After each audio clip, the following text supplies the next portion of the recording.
Okay, तो इस problem में मैं देखूँ तो स्टैंडर्ड फॉर्म में नहीं है ये। तो सबसे पहले तो आप ऐसे देखो कि किस क्वाड्रेंट में आ रहा है, पहले तो वो समझ सकते हैं हम। तो 6 पाई प्लस 6 पाई/5 आगा होगा थर्ड क्वाड्रेंट में, तो ये भी आपका नेगेटिव हो गया। और 1 + cos थीटा आपका क्या होगा, पॉजिटिव। तो किस क्वाड्रेंट में चला गया, ये थर्ड क्वाड्रेंट में। ओके, किस क्वाड्रेंट में चला गया, थर्ड क्वाड्रेंट में। एक्स कोऑर्डिनेट आपका क्या आया था, नेगेटिव, और वाई कोऑर्डिनेट पॉजिटिव। तो okay, second coordinate, sorry, second में आएगा।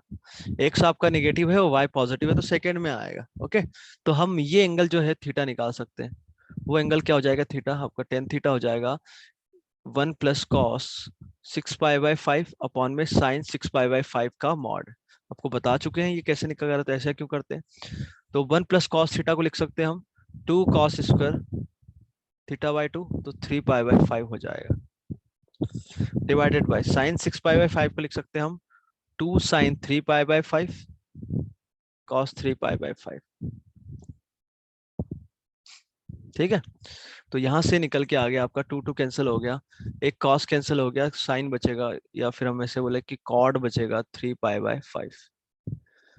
अब उसको हम लिख सकते हैं tan के टर्म में क्या, पाई/2 माइनस 3 पाई/5। तो ये हो जाएगा tan में, एलसीएम लिया तो नीचे tan आया, 5 - 6 क्या हो जाएगा, माइनस।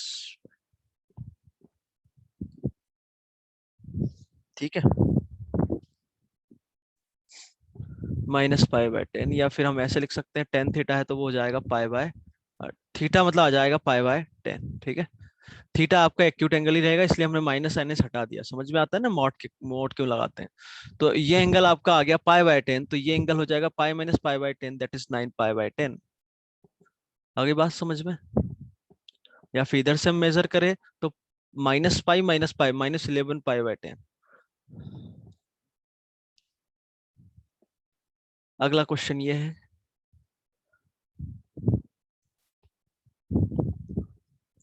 जितने भी इसको a+i/b फॉर्म में लिखना है। ठीक है, तो ये आपका हो गया। हम जानते हैं कि e⁻i/थीटा क्या होता है, cos theta plus iota sine theta. तो इस माइनस को यूज किया हमने, z को लिखा cos 2 थीटा या cos -2 थीटा, और ये माइनस को ले गए अंदर, तो ये हो जाएगा sine -2 theta whole power 7। And then ऐसे ही, तो ऐसा लिखने से क्या हुआ, एक में लिख देता हूं। तो ये क्या बन गया आपका, ये पूरा e⁻i/-2 थीटा और उसका होल की पावर 7। अगला ये क्या लिखा है, कॉस पावर e⁻i/3 थीटा, उस पूरे की पावर -5। ऐसे ही डिनोमिनेटर में लिख लो, बस इसको सॉल्व कर लो और क्या। अब ये कहानियां यहाँ प्रोडक्ट में है, सॉरी ये प्रोडक्ट में है। ठीक है, ऐसे डिनोमिनेटर में हो जाएगा e⁻i/4 theta power 12 into e⁻i/5 theta power -6।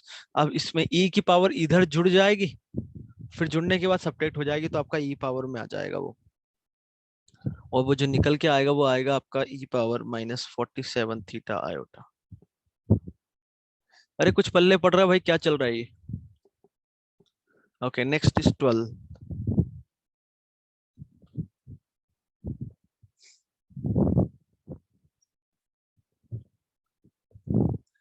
ठीक है भाई, आयोटा पावर आयोटा को यदि हम लिखना है a+i भी फॉर्म में, तो कैसे लिखेंगे, आयोटा पावर आयोटा।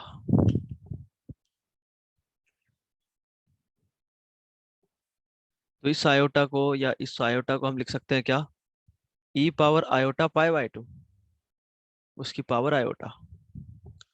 ठीक है, अब ये मल्टीप्लाई हो जाएगी पावर, तो ई पावर क्या आ गया, आयोटा का स्क्वायर -1, तो -π/2।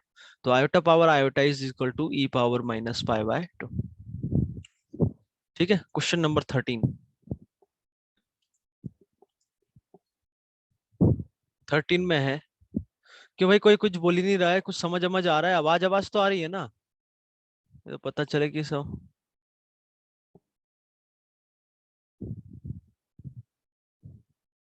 पूजा, यस। आवाज ठीक आ रही है? हाँ। ओके। स्वयं प्रकाश, यस सर, ठीक, क्लियर है। ओके। एंड लास्ट क्वेश्चन, ये अटेम्प्ट करके आए हो कि नहीं यार, बताओ मुझे। नहीं करके आए हो तो भाई करना जरूरी है। किसी ने अटेम्प्ट नहीं किया है तो बिल्कुल पूछ सकते हो या बता सकते हो कि भाई ठीक है हमने नहीं किया है, जरा रुक जाओ सर।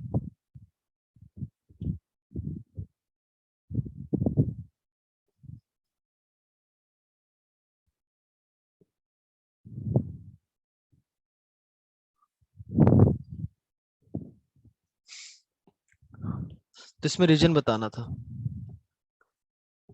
नहीं किया है तो यार करो, मैं थोड़ा और रुक जाऊंगा, कोई दिक्कत नहीं है। एक और क्वेश्चन देता हूँ आपको, 14।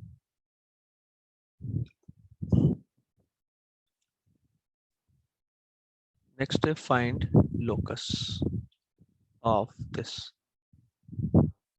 mod z minus 1 upon में mod z minus 3 iota is equals to 1।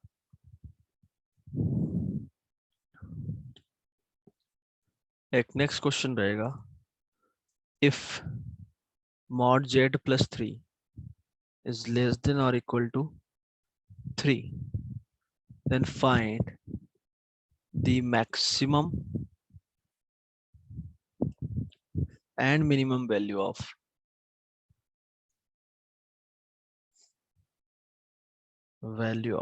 mod z plus 1।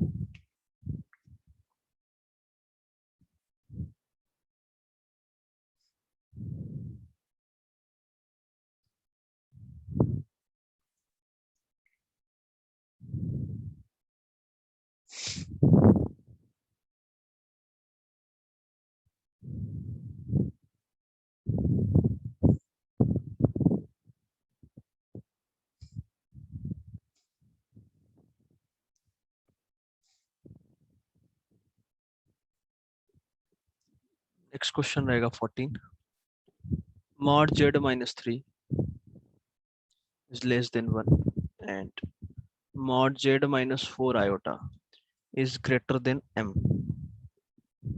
Find the positive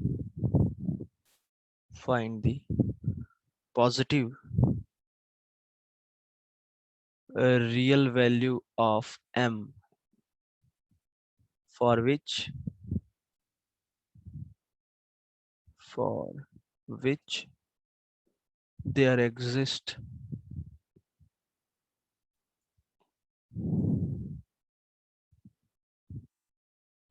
at least one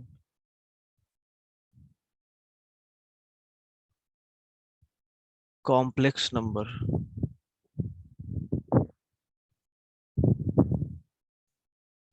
satisfying both the equation।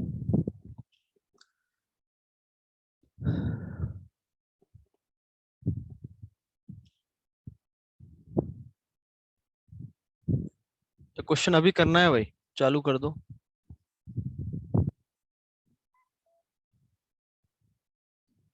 Locus of z 11:47 हुआ है, 11:55 तक टाइम देता हूँ, 55 या 12 बजे तक, ठीक है। उसको z नॉट बोल दिया, किसको, -1, 2 को। तो ये लिखा हुआ है argument of z minus Z not is equal to कुछ थीटा, ठीक है। तो z माइनस जेड नॉट, इसकी डायरेक्शन किधर होगी, z की तरफ, है ना। तो z में मान लो इधर के लिए एंगल कितना बनाना चाहिए पॉजिटिव एक्सिस के साथ, 3π/4। तो 3π/4 कब मिलेगा, जब, पहले तो आप ये लाइन ड्रॉ कर लो, ये एंगल आपका 3π/4 हुआ। ध्यान से सुनिएगा, ठीक है। अब मैं z इधर लेता हूं तो डायरेक्शन इधर आ जाएगी, तो उस समय एंगल फिर आप ये मेजर करोगे तो 3π/4 नहीं है, तो z जो है ऊपर ही रहेगा z नॉट के। समझ में आ रहा है भाई, बोलो यार, ठीक है। तो ये रे जो है z नॉट से इनिशिएट होगी, उसकी डायरेक्शन ये होगी, और हम जानते हैं कि z नॉट को भी इंक्लूड नहीं करना है, तो वो जो रे है आपकी वो ये आ गई। सबको समझ में आया? अरे आया कि नहीं आया भाई? डायरेक्शन ये है। सर पक्का? ओके। अब ये तो हो गई इक्वलिटी की बात। अब उसने क्या बोला है कि argument of z minus minus one plus two iota is less than और इक्वल टू 3 पाई बाय 4। तो 3 पाई बाय 4 से कम होना चाहिए तो क्या होगा बोलो? 3 पाई बाय 4 से छोटा है तो कहां तक जाएगा ये बोलो?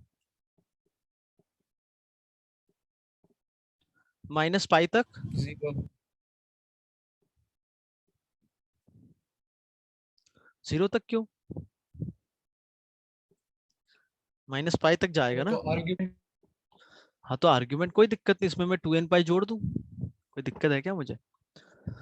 नहीं तो सर। हाँ सर। हाँ, एंगल 3 पाई बाय 4 से मैं छोटा करूं, मान लो पाई बाय 2 करूं, तो वो रे आपकी इधर बनती हुई दिख रही है। समझ में आया? और एंगल छोटा किया, मान लो 0 किया, तो वो ऐसा बन जाएगा, z मतलब इस लाइन पे आ जाएगा। समझ में आ रहा है? नेगेटिव में जाओ तो -पाई बाय 2 ऐसे चले जाएगा, तो ये कहाँ तक जाएगा आपका? पाई तक। तो कहने का मतलब है कि ये पूरा रीजन आपका आएगा, पाई वाला नहीं लेंगे, ये पूरा। क्या समझ में आया? बोलो भाई यस सर। सभी को। अब आप बोलो कि आर्ग्यूमेंट ठीक है, 2n पाई में जोड़ दूं, कोई दिक्कत नहीं है, वही होगा ना, रीजन तो वही बनेगा ना।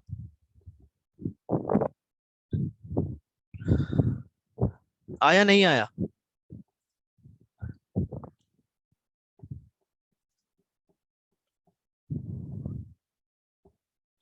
ओके।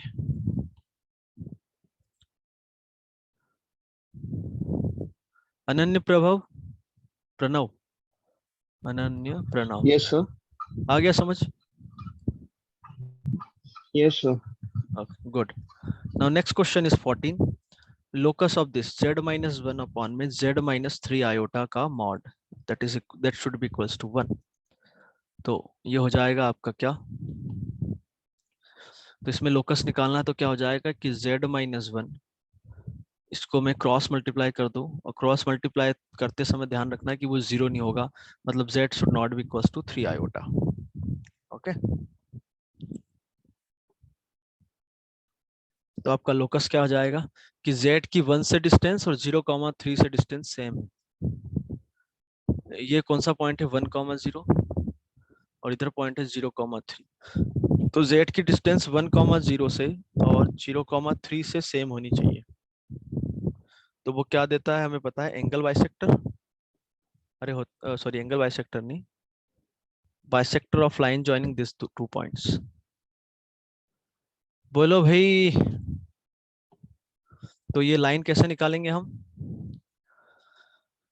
लाइन हम ऐसे निकाल सकते हैं कि ये पॉइंट है 0,3, ये है 1,0, तो इसका स्लोप हो गया -3, तो इसका स्लोप हो जाएगा 1/3, और इसका जो मिड पॉइंट होगा 1/2, 3/2 से ये पास करेगा।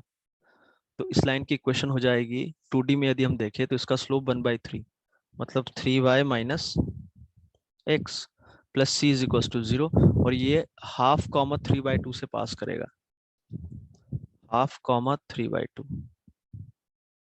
तो सी आपका निकल के आ गया कितना? 4 -4। तो इक्वेशन आ गई 3y minus X minus 4 is equal to 0। आया समझ में? So locus is straight line bisecting line joining 0,3 and 1,0। कोई प्रॉब्लम किसी को?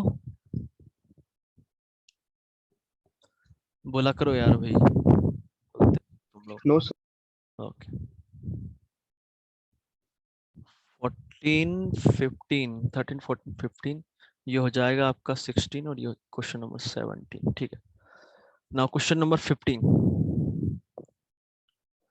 इसमें क्या बोला है? Mod z plus 3 less than और equal to 3, find the maximum minimum value of mod z plus 1। ठीक है। कोई बताएगा इसका आंसर 15 का?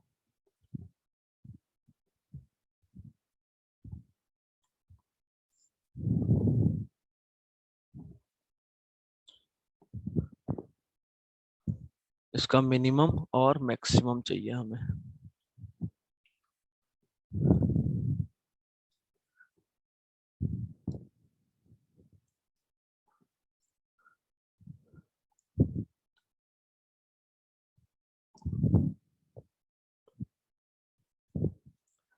इसका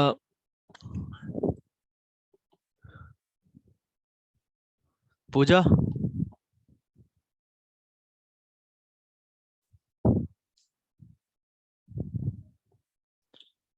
सुयस sir 8 take answer sir. Is 8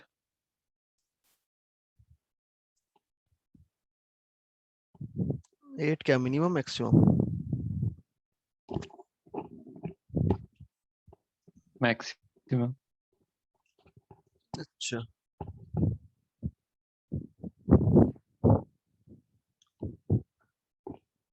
okay, तो सबसे पहले इसका लोकस हम यदि हम देखें तो जहां भी इनइक्वलिटी दे रखी है हम क्या करते हैं, इक्वलिटी लगा लो।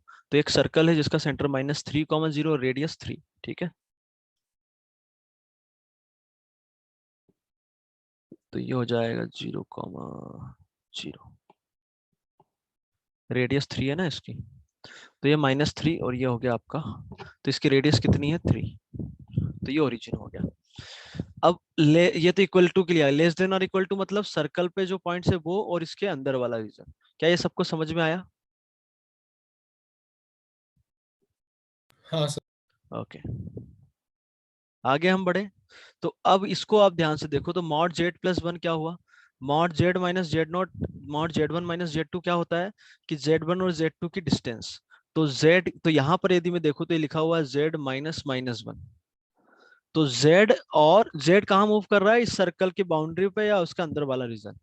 तो जेड की -1 से डिस्टेंस मिनिमम और मैक्सिमम चाहिए, तो -1 कहाँ पर होगा, यहाँ होगा -1, 0।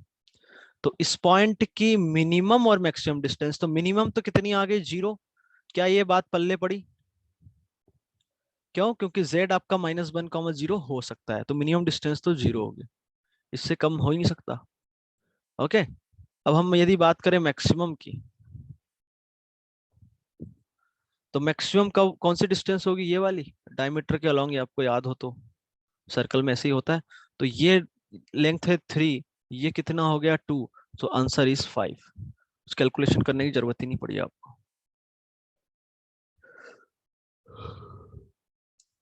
सर वो मिनिमम बताओ। मिनिमम 0 इसलिए आया क्योंकि z जो है इसके अंदर मूव कर रहा है, मतलब z जो है वो आपका बाउंड्री वाला पॉइंट और उसके अंदर वाला, तो z आपका -1, 0 भी हो सकता है भाई, दो पॉइंट की मिनिमम डिस्टेंस 0 ही हो सकती है। हाँ समझ गए? Okay, so minimum will be 0। अब कुछ लोग बोलेंगे सर मिनिमम डिस्टेंस तो ये होगी, मिनिमम ये नहीं होगी। यदि वो बाउंड्री पॉइंट सिर्फ सर्कल होता, अंदर के पॉइंट नहीं होता, तब हम बोलते कि मिनिमम डिस्टेंस आपकी 2 होगी, ये 1 होगी। ओके,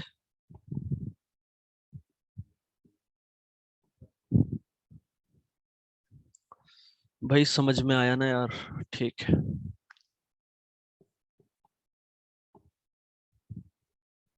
ये 15। Now next question is 16, 16।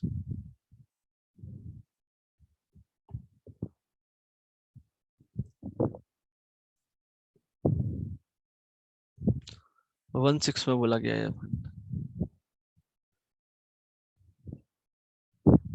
Okay,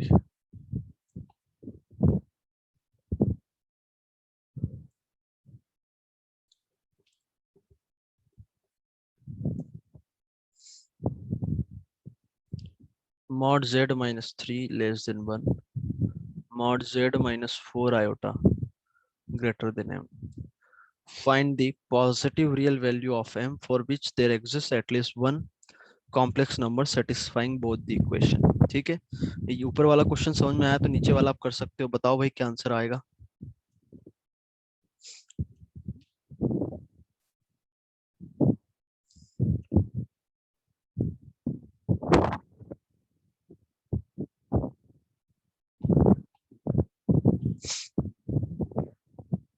जल्दी से बताओ।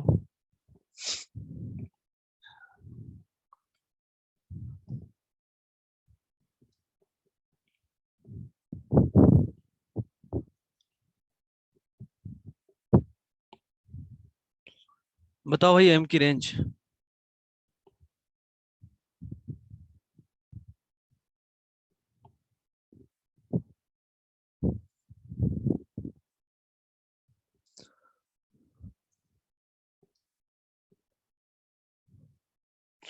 ओके पहला देखो mod z minus 3 less then 1, यदि इसको मैं देखूं तो ये कौन सा लोकस एक आएगा? Minute sir. ये इसका एक सेंटर है 3,0 और रेडियस 1 सर्कल है, ठीक है।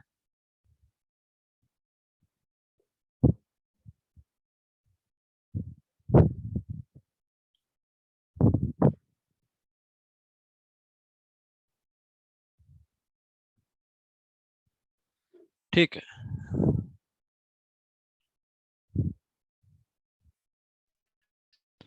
ओके ये एक सर्कल आया जिसका सेंटर 3,0। आवाज नहीं आ रही क्या सही से?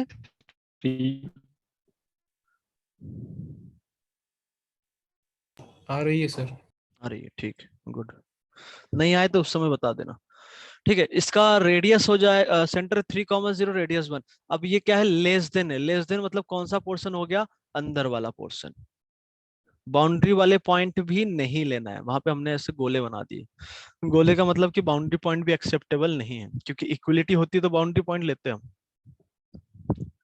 समझ में आ रहा है? अब ये देखो कि ये क्या है? z minus 4 iota is equal to m। तो ये एक सर्कल है जिसका सेंटर 0,4 है, 0,4 है, ठीक है। और इसकी रेडियस m है, मान लो m रेडियस का ये सर्कल हमने बनाया।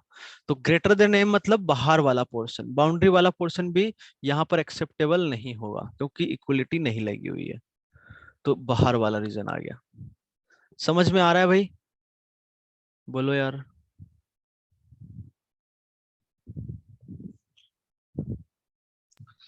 Yes sir. ओके हाँ तो सर। अब हमें क्या बताना है? Find the positive real value of m for which there exist at least one complex number satisfying both the equation. मतलब इन दोनों को सेटिस्फाई करने के लिए दोनों में z कॉमन चाहिए हमें। ओके तो रेडियस m क्या है? इसकी रेडियस है। तो आप समझो रेडियस कम से कम कितनी हो सकती है? 0। यदि 0 हो गया तो वो क्या हो जाएगा? पॉइंट, इसके बाहर वाला पोर्शन। समझ में आ रहा है? पर उसने क्या बोला है कि पॉजिटिव रियल नंबर, तो ये 0 से तो बड़ा होगा। 0 नहीं होगा क्योंकि उसने बोला है कि m is positive real value.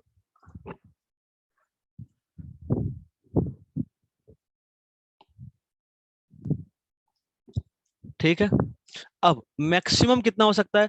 मैं यहां लू तो भी आ जाएगा। अब मैं इस सर्कल को थोड़ा बढ़ाऊं, ध्यान से सुनिएगा। मान लो सर्कल आपका ये हो गया, वही सेंटर 4,0 और रेडियस तो इसकी एम है ही। तो क्या इस समय कौन सा पोर्शन मिलेगा आपको? बाहर वाला।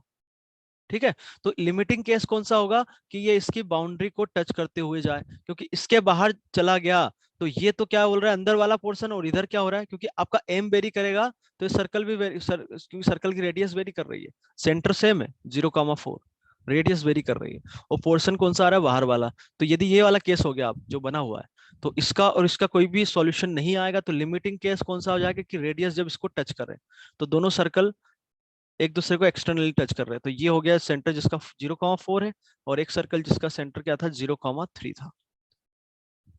तो उस समय इसकी जो रेडियस होगी m, वो कितनी होगी हम निकाल सकते हैं। कैसे? कि सेंटर के बीच की डिस्टेंस कितनी होगी यहाँ से यहाँ तक? 3,4 से वो होगी 5।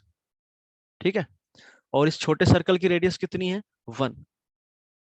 तो 5 + 1 6। तो m आपका मैक्सिमम 6 हो सकता है। क्या 6 एक्सेप्टेबल है क्या? तो 6 भी एक्सेप्टेबल नहीं होगा, क्योंकि उस समय ये टच करेंगे और दोनों के बाउंड्री पॉइंट एक्सेप्टेबल नहीं है। तो सर्कल जस्ट उससे अंदर होना चाहिए। पल्ले पड़ा कुछ? बोलो भाई। Yes sir. पक्का? यस। Yes sir. ओके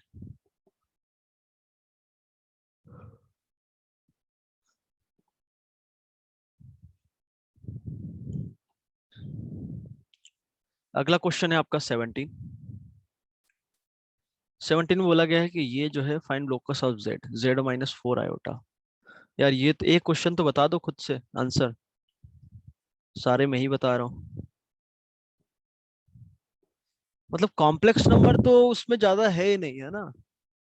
है बाकी सब चीजें सर्कल की। अब जैसे इस क्वेश्चन में आपने इसको लोकस पहचान लिया। लोकस मतलब यहाँ इसको देख के समझ गए आप कि ये क्या बता रहा है, उसके बाद फिर क्वेश्चन ही सर्कल में कन्वर्ट हो गया। कॉम्प्लेक्स नंबर का बचा ही नहीं।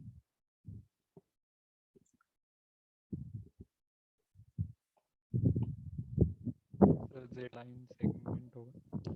क्या आएगा? जेड किसका लोकस है? नहीं सर, 2 मिनट। करो, 2 मिनट और देता हूँ, 2 मिनट का टाइम और दे रहा हूँ मैं, करो।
इलिप्स होगा सर।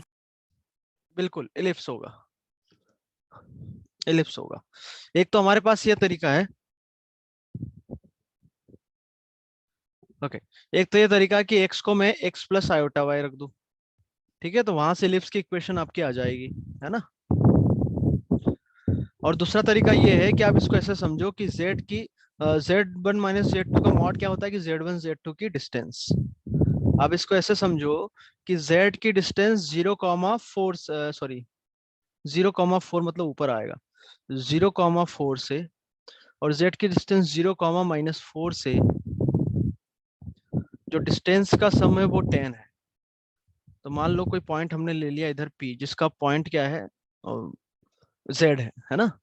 तो इसको मैंने बोल दिया S1, इसको बोल दिया मैंने S2। तो PS1 प्लस PS2 कुछ कांस्टेंट है, तो PS1 प्लस PS2 यदि कांस्टेंट है, और ध्यान से देना कि जो कांस्टेंट है that should be greater than S1 S2, मतलब S1 S2 की जो डिस्टेंस है उससे ज्यादा होना चाहिए। तब ये क्या रिप्रेजेंट करता है, बोलो भाई? इलिप्स रिप्रेजेंट करता है क्या? तो हाँ यहाँ सर। पर दोनों की जो डिस्टेंस है, ये डिस्टेंस कितनी है? 8 है, और के आपका क्या है? 10। तो 10 8 से बड़ा है क्या? बिल्कुल है। तो ये जो लोकस है वो रिप्रेजेंट करेगा एक इलिप्स। अब भाई कैसे इलिप्स कैसे कर रहा है भाई, अब ये तुम्हें आना चाहिए यार, है ना, कि PS1 प्लस PS2 के हो और के S1 S2 से बड़ा हो तो इलिप्स होता है। अब ये नहीं बताने में जा रहा, ठीक है। तो ये एक इलिप्स होगा जिसके फोकाई आपके हो जाएंगे S1 एंड S2, और P जो है वो आपका इस इलिप्स पे मूव करेगा। कोई समस्या? No sir.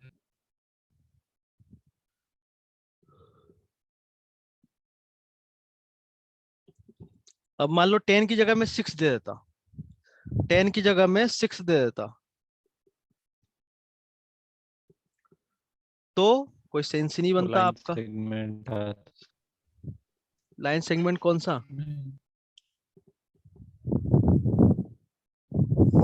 बाहर वाला, है ना, ये आपने पढ़ा ही होगा।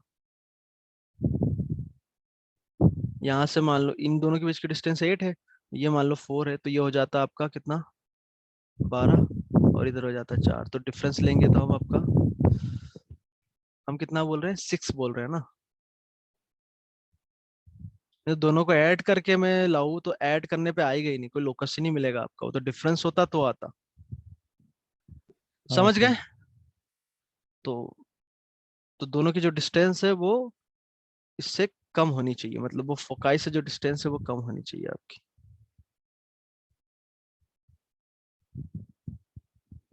ओके, कोई समस्या किसी को हो तो बोलो। And that was the last question, yes. Okay,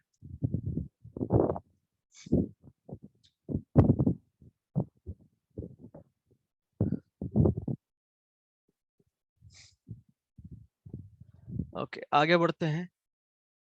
now properties है कुछ।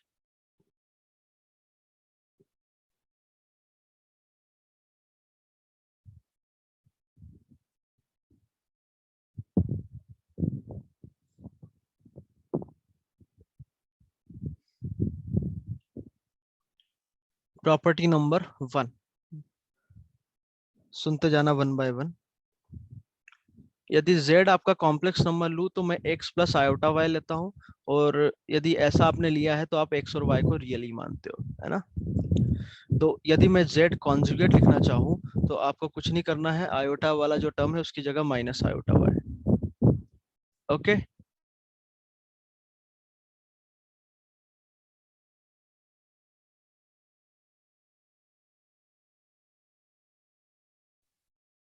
ठीक है भाई। तो इसका कॉन्जुगेट हो जाएगा x minus iota y। Now second property, जो कॉन्जुगेट है उसका कॉन्जुगेट यदि ले तो वो आपका z ही होगा, क्योंकि इसका कॉन्जुगेट लिखूं तो फिर माइनस लगाऊंगा तो माइनस माइनस प्लस, अगेन वो z में कन्वर्ट हो गया। कुछ पल्ले पड़ रहा है भाई। तीसरा, कि z बार का यदि मैं मैग्नीट्यूड लूं तो वो z का मैग्नीट्यूड के बराबर ही आएगा, under root, and that is equal to under root X square plus Y square. ठीक। नाउ फोर्थ, कि z और z बार मतलब कॉम्प्लेक्स नंबर उसके कॉन्जुगेट से मल्टीप्लाई करूं तो ये मॉड z का स्क्वायर होगा। समझ में आया ये हम पहले भी आई थिंक देख चुके हैं ना। फिफ्थ, अरे समझ में आता है ये। हाँ सर। नेक्स्ट फिफ्थ पॉइंट, यहीं से मैं लिखना चाहूं तो z बार बाय मॉड z के स्क्वायर को क्या लिख सकता हूं मैं, 1/z। मतलब को z बार में कन्वर्ट करना है तो z के टर्म में तो ऐसे कर सकते हैं, या फिर z को कन्वर्ट करना है z बार में तो हम ऐसे कर सकते हैं। नेक्स्ट, z स्क्वायर आपके मॉड z के स्क्वायर के बराबर होगा।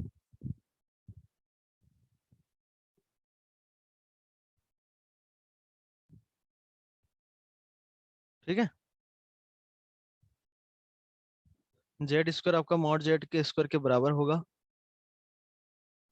सब बराबर नहीं होगा। नहीं होगा, बिल्कुल बराबर नहीं होगा, क्योंकि ये जो लिखा हुआ X square plus Y square लिखा है, और ये हो जाएगा X square minus Y square plus 2x Y iota. तो इसमें इमेजिनरी पार्ट भी आएगा, इसमें कभी इमेजिनरी पार्ट नहीं होगा। So this both are not equal, इसको ध्यान रखना। तो कुछ कॉम्प्लेक्स नंबर है, एन कॉम्प्लेक्स नंबर, जिन सबका सम का कॉन्जुगेट हमें लेना है। तो आप इंडिविजुअल का कॉन्जुगेट लेके भी आप ऐड करके लिखो तो फर्क नहीं पड़ता, मतलब सेम कहानी है। Okay, and same for product, यदि प्रोडक्ट में कुछ कॉम्प्लेक्स नंबर है आपके एन कॉम्प्लेक्स नंबर, इन सबका कॉन्जुगेट लूँ या फिर इंडिविजुअल सबका कॉन्जुगेट लेके और फिर मैं मल्टीप्लाई करूँ तो भी एक ही बात है। एट्थ के बाद नाइन्थ, कि z1/z2 इस पूरे का यदि मैं कॉन्जुगेट लूँ, इस पूरे का, तो this can be written as mod z1 का बार अपॉन में z2 बार। मतलब आप इंडिविजुअल का कॉन्जुगेट लेके भी डिवाइड कर सकते हैं।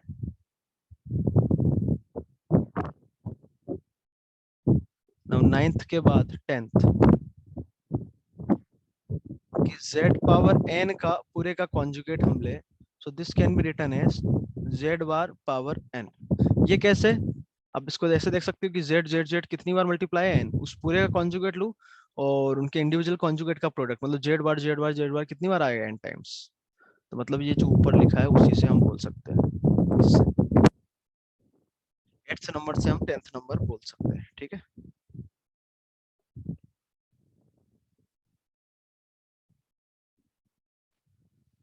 ओके।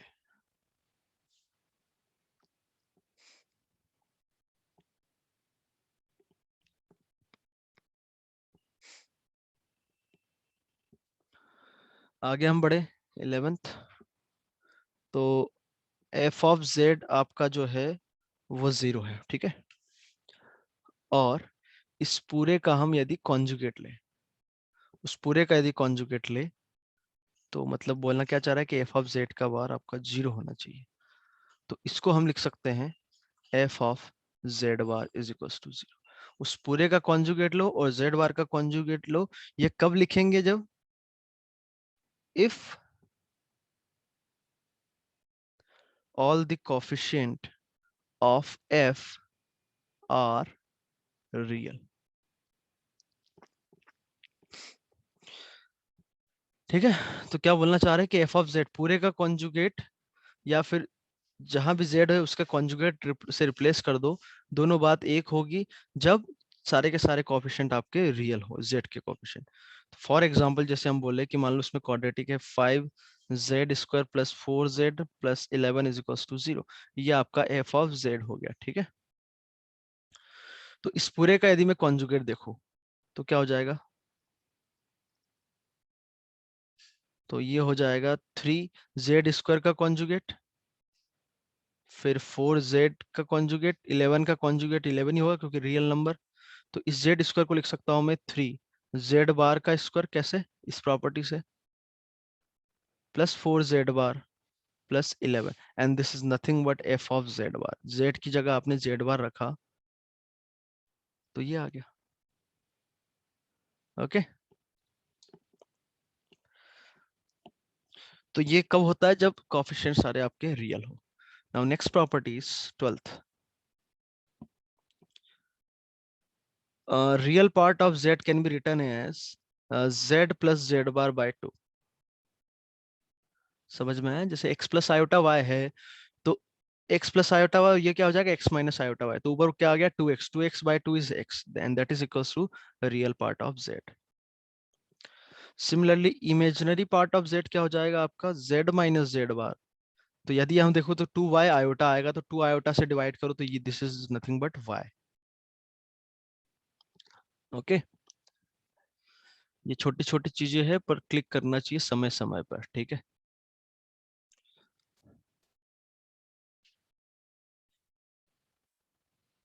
ट्वेल्थ के बाद आपका 13 z प्लस z बार। z प्लस z बार यदि हम देखें कि कॉम्प्लेक्स नंबर उसके कॉन्जुगेट को ऐड करें तो जो रिजल्टिंग कॉम्प्लेक्स नंबर आएगा वो क्या आएगा, purely real. And similarly z minus z bar is purely imaginary.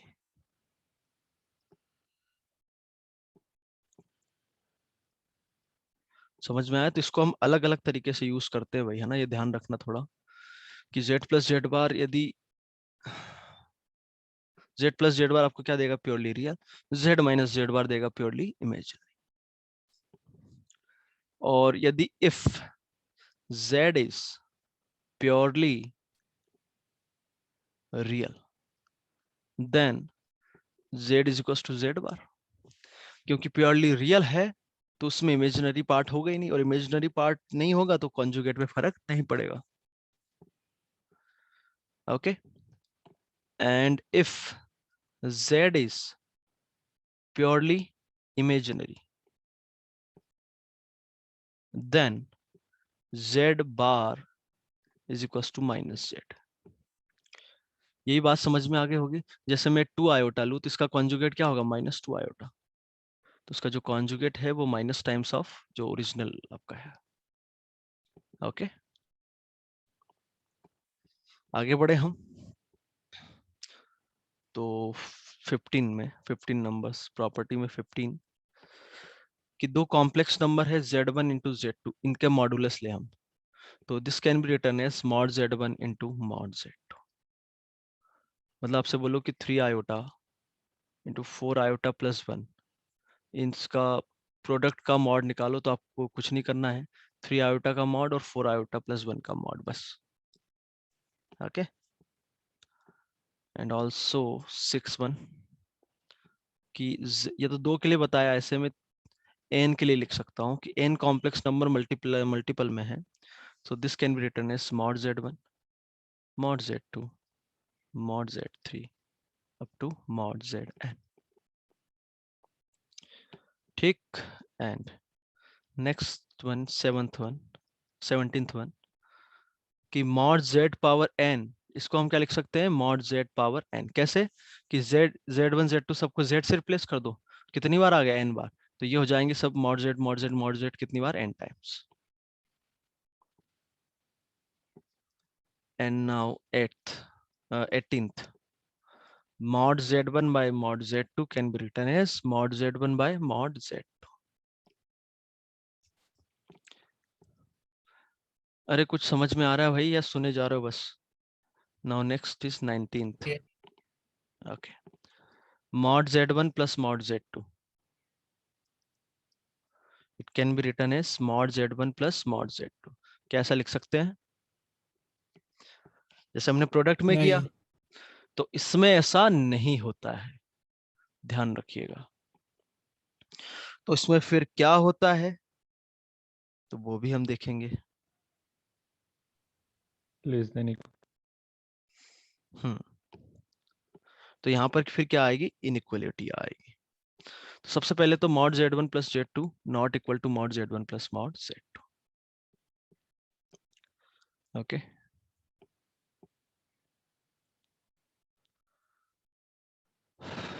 Note down कर रहे हो? एक बार लिख लो पूरा ऊपर से, लिख लो भाई।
हाँ भाई, ये लिख लिया, आगे बढ़ो स्क्रीन।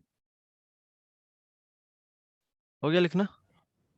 ओके, यहाँ से लिखो, 8th से।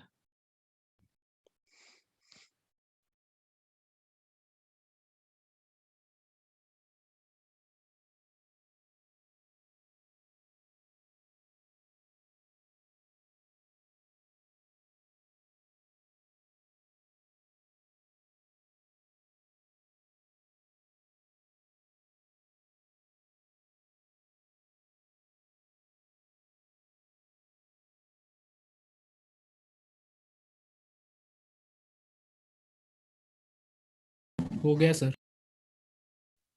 ओके, तो आगे का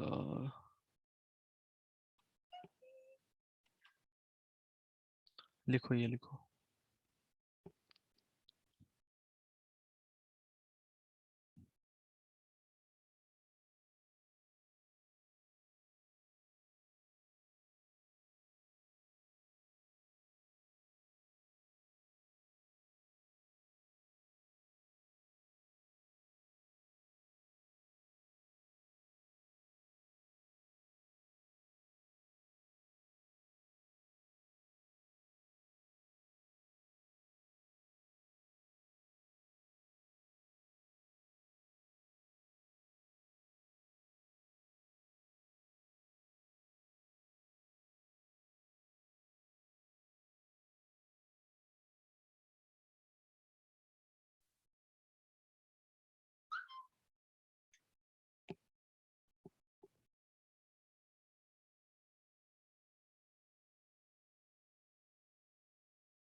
ठीक है भाई।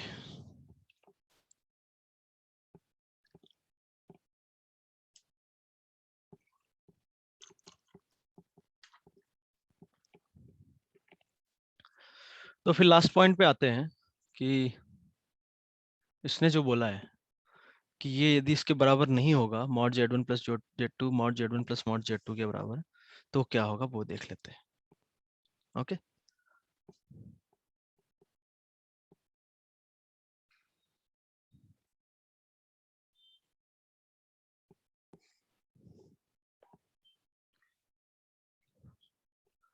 दो कॉम्प्लेक्स नंबर लेते हैं हम, A और B। A है Z1, B है आपका Z2। अब ये समझ में आना चाहिए कि ऐसे कैसे लेते हैं ना, ये सब हम बात कर चुके हैं। Complex number can be treated as a algebraic number and then then a point on a complex plane and then a vector also, free vector as well as fixed vector। तो ये आपका हो गया Z1, तो ये vector हो जाएगा आपका Z1 वेक्टर, ये हो जाएगा Z2 वेक्टर। पैरेललोग्राम हम कंप्लीट करें तो ये भी आपका Z1 ही हुआ। अब यहाँ से आप देखो तो ये जो है इसको हमने बोल दिया C, तो ये क्या हो जाएगा आपका Z1 प्लस Z2। ठीक है, तो यदि मैं बात करूं तो जो ट्रेंगल है आपका OBC, तो OB जो है वो आपका हो जाएगा मॉड Z2 के बराबर, BC हो जाएगा मॉड Z1 के बराबर, और OC का मैग्नीट्यूड हो जाएगा, ये आपका Z1 प्लस Z2 वेक्टर था, तो ये हो जाएगा Z1 प्लस Z2। तो ट्रेंगल इनइक्वालिटी से हम बोल सकते हैं कि दो साइड का सम तीसरे से ज्यादा होगा, या ऐसा बोले कि तीसरा जो साइड है, कोई भी थर्ड साइड, वो जो है हमेशा किससे कम होगी, दो साइड के सम से। पर ट्रेंगल में तो ऐसा होना चाहिए कि यहाँ पर ये होना चाहिए, सिर्फ ये इक्वलिटी नहीं होना चाहिए।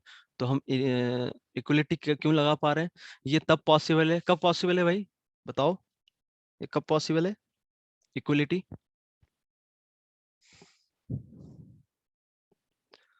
मतलब mod Z1 Z2 mod Z1 plus mod Z2 के बराबर कब हो सकता है? mod z1 is equals to mod z2। नहीं, प्योरली रियल नंबर।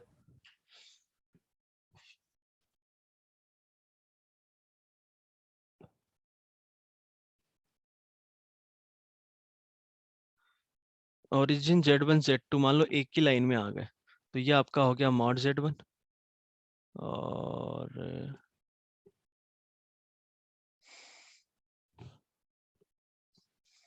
और ये हो गया आपका मॉड Z2।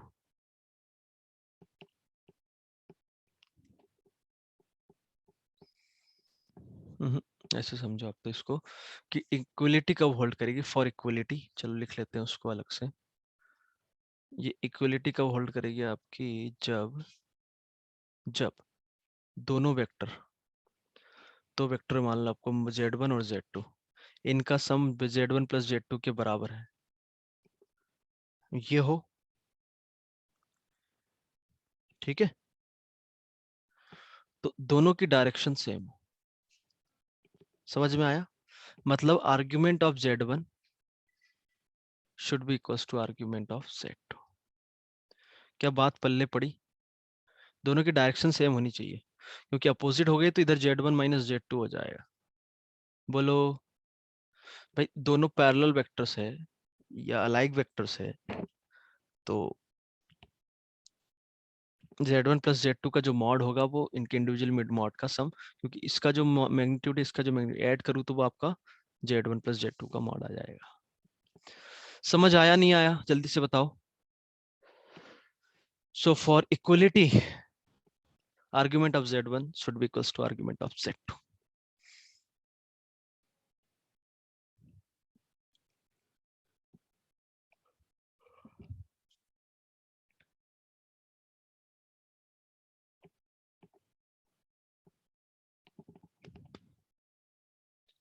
अरे आया कि नहीं आया? इंपॉर्टेंट चीजें है भाई ये, आए तभी हाँ बोलना। हाँ सर। पक्का?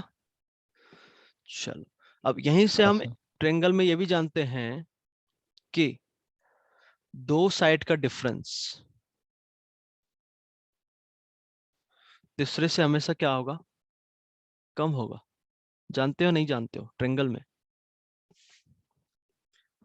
जानते हैं ना? अब इसमें भी मान लो मैं इक्वलिटी लगा लो, तो इक्वलिटी कब होल्ड करेगी यहाँ पर? सोच समझ के बताइएगा।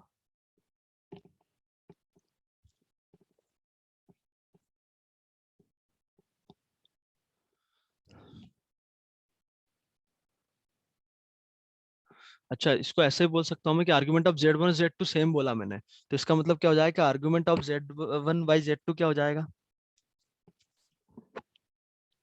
ऐसे हम बोले, आर्गुमेंट की प्रॉपर्टी तो पड़ी नहीं है कि argument of z1 minus argument of z2 क्या होना चाहिए?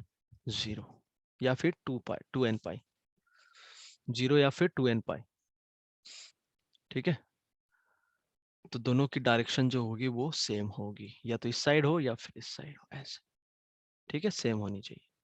नाउ नेक्स्ट थिंग इज, दो साइड का डिफरेंस तीसरे से छोटा होगा, और हम यहाँ तो बोल रहे हैं बराबर भी हो, तो बराबर कब होगा? जल्दी से बताओ।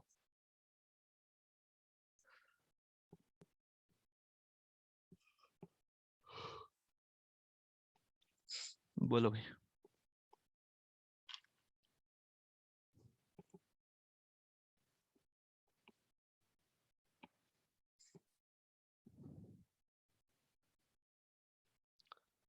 यार किसी को नहीं आ रहा समझ में?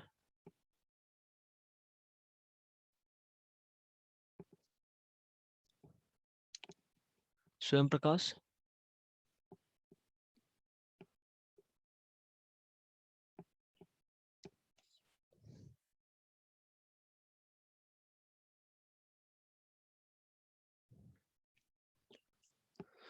स्वयं प्रकाश? Yes sir. हाँ भाई, समझ में नहीं आ रहा है?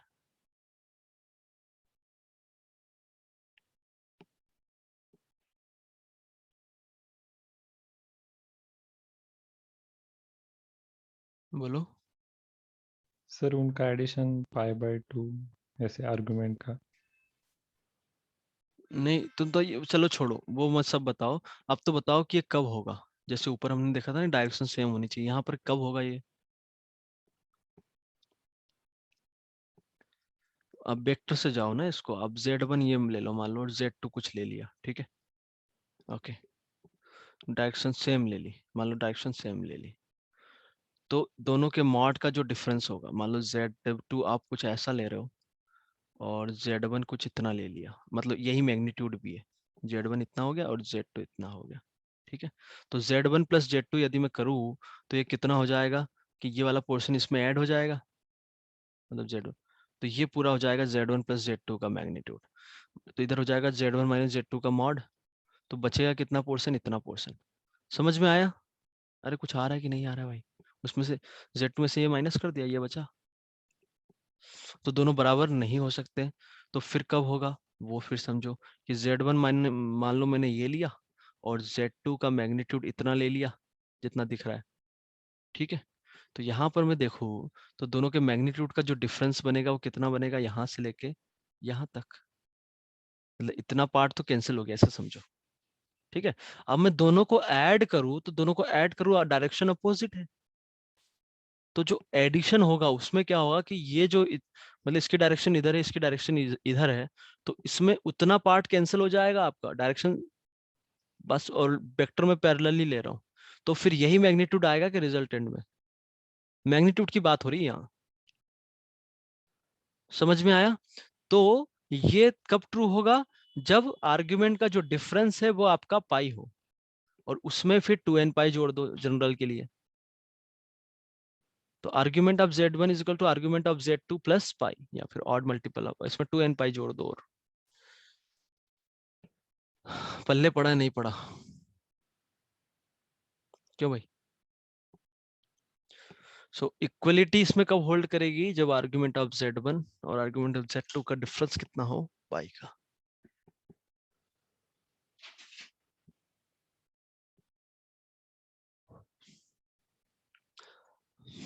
यार तुम लोग रिस्पॉन्ड नहीं कर रहे हो ना, मेरे को बिल्कुल मजा नहीं आ रहा है।